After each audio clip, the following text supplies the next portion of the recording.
How's it going, everybody? Welcome back to Set 6, and today we're going to be talking about something that dropped the other day at the Xbox Game Showcase, and that is Expedition 33. Now, Expedition 33 is described as a groundbreaking turn-based RPG with a unique combat system that merges turn-based as the overall system, but with certain elements of action gameplay worked in there and woven into it.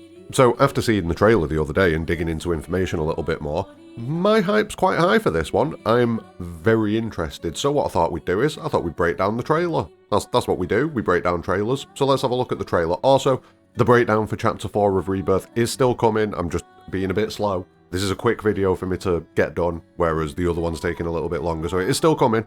It is still coming, we are continuing with the chapter breakdowns.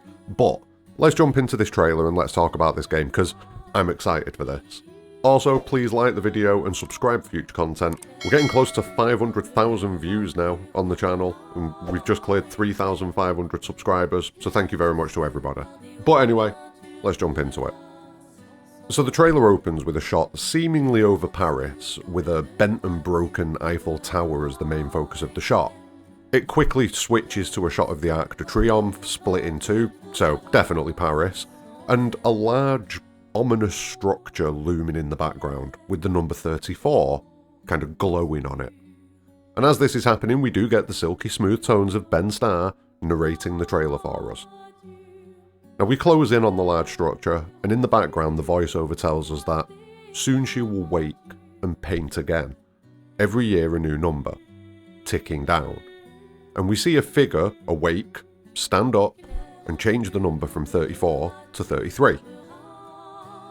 We then change to a shot of a couple, standing with the structure kind of framed behind them in the same way it was with the Arc de Triomphe earlier, and the new number that we've just seen painted is in place.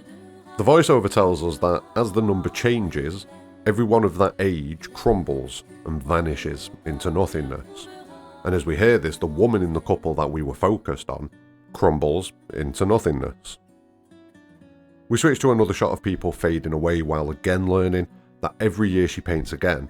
But also we learn that every year an expedition departs for the continent with a hopeless mission, to stop the paintress from painting ever again. Now as we hear this, we see a shot of around 15 or 20 members of this expedition, including the man that we saw earlier on from the couple, and after looking at the website and digging into more details, this character's name is Gustav. And I'd figure a large number of people that go on these expeditions will be people that have lost people to the painting, or people whose number is up next or soon. I feel like it'd be made up of those two camps pretty solidly, so there'd definitely be a drive to get out there and stop this for all of these people. We also see a red-haired woman taking focus with Gustav from the earlier scene, and after looking at the website, this is the character named Maëlle, and these two are two of our main characters. Now if we dive a little bit deeper into the website, we learn that Gustav grew up feeling suffocated by the presence of the paintress over Lumiere. Now, Lumiere is the city where these characters are from, I'm assuming. Gustav was an engineer who worked on the defense of the city and the agricultural systems, so very much was involved in trying to make Lumiere thrive.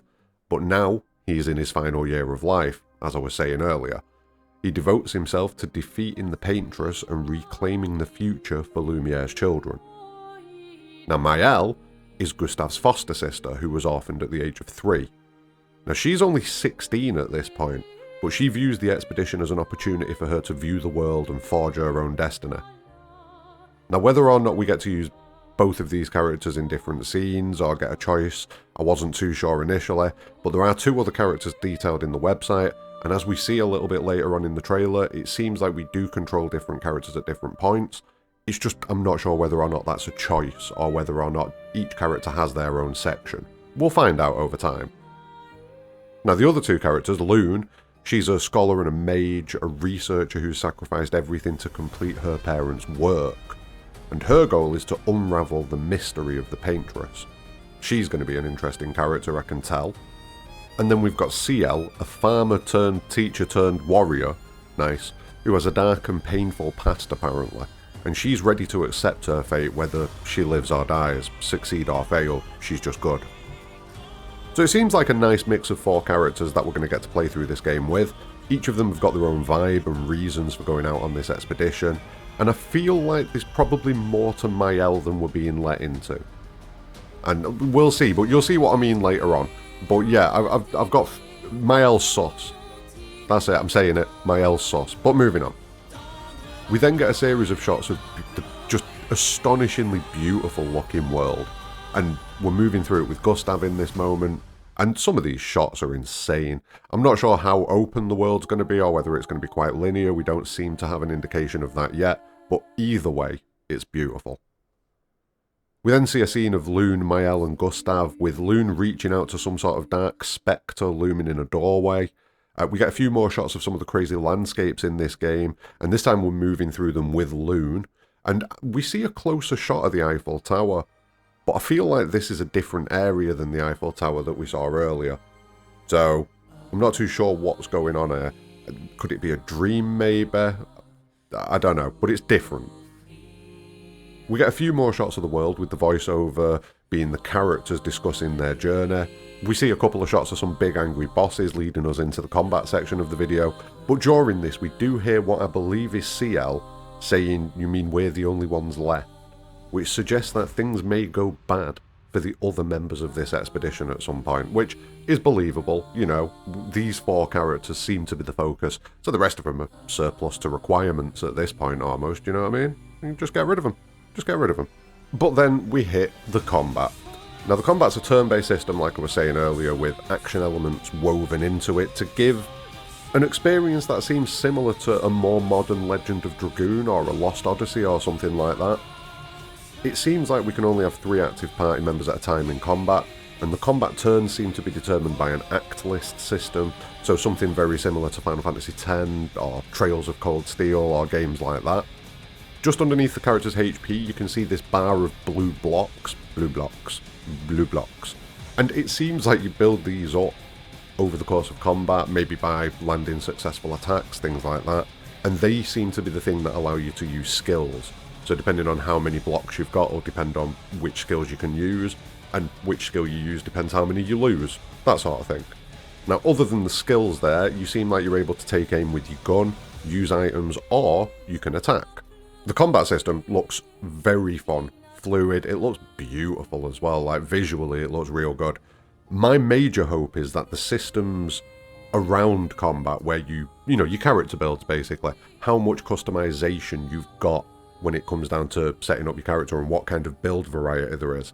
I really hope that this is nice and robust and gives you a nice wide variety of option, because if you pair systems like that with combat like this, you're probably going to have a good time. Almost certainly going to have a good time. So yeah, I've got high hopes for this, and I can't wait to see more information about gear, skills, other types of customization, what kind of builds you can go with. I'm very interested in that. Another thing that we see in the combat here is when you are being attacked, on the left hand side you have options. So you have gradient, parry, dodge and jump as options that the character can take. Now I would guess that these use charges that deplete as you use them, maybe even the same charges that we've seen earlier, the blue charges, maybe using one of these options will take one of those away from you. And I would guess that depending on the type of attack that's coming in at you, that would determine which of these options you should use. If you use the right one, you dodge. If you use the wrong one, you don't. And we also see counter attacks as a part of this, or maybe choosing the right option means that you dodge and counter, or parry and counter. Whereas if you fail, you don't parry, you don't counter, you just take the hit. I can't wait to see more of this combat because it seems like there are a lot of options.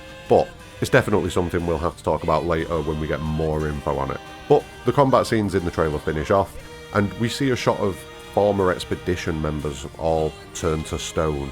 And I'm not sure if they're members of this expedition and it ties in with what Seal said earlier on, or maybe this is a prior expedition and, you know, we're kind of learning, oh, this is how far they got, we're in trouble now, haha. Do you know what I mean? Something like that. Maybe it's like a harbinger of something that we're about to come up on, that previous expeditions have fallen to.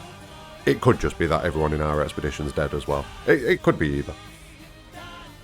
We get some shots of a few more enemies, more like bosses this time, and we see another combat section showcasing the features of combat a bit more. We see that Seal seems to have different stances that she can take in combat, while Lune seems to build up magic charges or something like that. Not sure what kind of impact they're going to have. I'm going to guess the stance might feed into counters and parries and things like that, but we'll have to wait and see on that front. But then we get this shot of Mayel, and this is why I was talking earlier about how she might be a little bit sus. I don't know.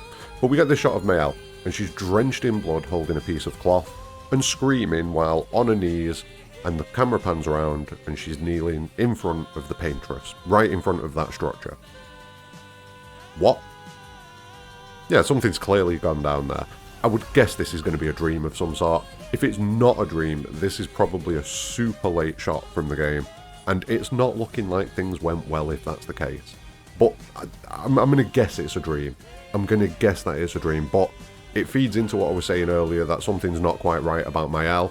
Orphan girl, fostered in, 16 years old, going on an expedition now. Like, she's different. I get the vibe that she's different. And even when you look at some of the artwork and some of the shots, she seems to be put in positions of, like, maybe not prominence, but slightly different to the other members of the group. I don't know. Let me know what you're thinking about that. Is Mayel sus, or am I just a suspicious guy?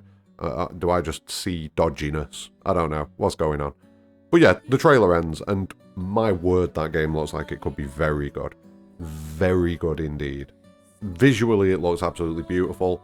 The combat seems like so much fun. I cannot wait to get my hands on it. I just need to see a bit more about the skill systems and stuff like that, but I'm sure we'll get that in time. The game is scheduled to release at some point in 2025.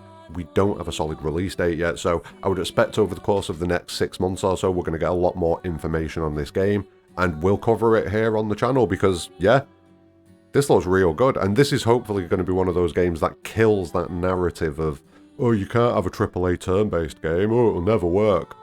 Absolute bullshit. It could definitely work, and I'm hoping that this is one of those games that comes along and proves that point. But anyway, that's going to be the end of this video. I've rambled on long enough. Let me know what you're thinking about it. Let me know if you're interested in Expedition 33. Have you heard about it before? Just let me know what you're thinking in the comments below. Also, don't forget, keep an eye out. Chapter 4 is coming in the next few days. I'm sorry, I've just been very slow. The PC's pissing me off. New PC soon. New PC very soon, within the next 10 days-ish. So, happy times. But I'll try and get Chapter 4 done very soon. Anyway, thank you very much for watching. Don't forget, like the video, subscribe for future content. But more importantly than all of that, have a great day.